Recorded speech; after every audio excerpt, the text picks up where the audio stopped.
আসসালামু আলাইকুম। ফারজানা কবির ফ্যামিলিতে আপনাদের স্বাগতম। ডিম পিঠা, মিষ্টি মুচমুচে এইরকম পিঠা বানিয়ে সংরক্ষণ করে রেখে যদি খাওয়া যায় তাহলে কেমন হয়?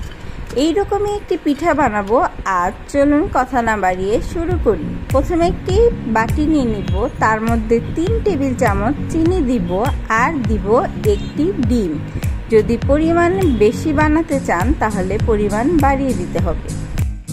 তাদের ব্যালেন্স ঠিক রাখার জন্য অল্প একটু লবণ দিয়ে দিচ্ছি আর এই চিনির সাথে ডিমটি ভালোভাবে ফেটিয়ে গুলিয়ে নিব।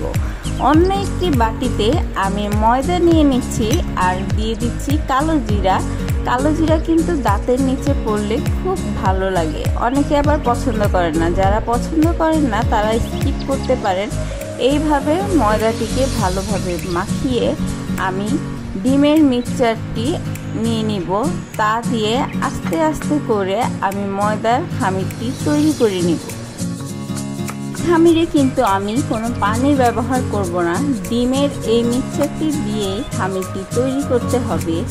আর খামিরটি একদম সফট হবে না, আবার বেশি শক্ত হবে না, মিডিয়াম পর্যায়ে একটি খামির তৈরি হবে।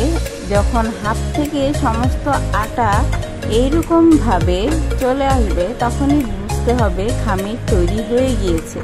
খামির তৈরি হয়ে যাওয়ার পর আমি এটি রেস্টে রেখে দিব 5 থেকে 10 মিনিটের জন্য।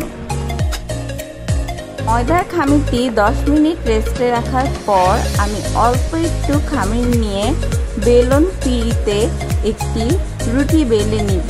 রুটিটি বেশি পাতলাও হবে না, আবার বেশি মোটাও হবে না। এমন করে বেলে নিয়ে একটি কুকি কাটার কিংবা ঢাকনা, ছোট ঢাকনার সাহায্যে আমি এগুলো এইরকম ছোট ছোট করে কেটে নিব। নিয়ে তারপর আমার শেপ দেওয়ার পালা। বিভিন্ন রকম শেপ আপনারা চাইলে দিতে পারেন। আমি এই 2 রকমের শেপ পারি, তাই আমি এই 2 রকম করে শেপ দিয়ে নিচ্ছি। আমার বেবি এই রকম শেপ দিলে বলে ক্লিপ পিঠা এগুলোকে, তাই ওর জন্য আমি এই রকম ডিজাইন করছি। তৈরি যে কোনো খাবারই তো স্বাস্থ্যসম্মত। এইরকম নাস্তা তৈরি করে রেখে যদি বিকেলের নাস্তায় খাওয়া যায় চায়ের সাথে তাহলে তো আর কথাই নেই। এখন আমি ডুবো তেলে এই পিঠাগুলো ভেজে নিব। এই পর্যায়ে চুলার আঁচটি মিডিয়াম টু লো হিটে রাখতে হবে, না হলে খুব দ্রুত পিঠাগুলোর কালার চলে আসবে আর পিঠাগুলো সুন্দর করে ভাজা হবে না। তাই মিডিয়াম টু লো হিটে খুব আস্তে আস্তে পিঠাগুলো উল্টে পাল্টে ভেজে গোল্ডেন কালার করে ভেজে তুলে নিতে হবে। তারপর আমি এগুলোকে আপনাদের ভেঙে দেখাবো যে কী রকম মুচমুচে হয়েছে। সবগুলো পিঠা ভাজা হয়ে গেলে আমি এইরকম একসাথে সবগুলো তুলে নিব।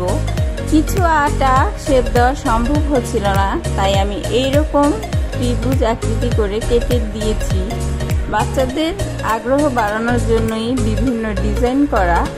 যাই হোক, দেখুন কি পরিমাণ ক্রিস্পি হয়েছে পিঠাগুলো। এইরকম একটি এয়ারটাইট বক্সে করে আপনারা প্রায় 1 মাস এই পিঠাগুলো সংরক্ষণ করে রাখতে পারেন। এতক্ষণ সাথে থেকে ভিডিওটি দেখার জন্য ধন্যবাদ। আল্লাহ হাফেজ।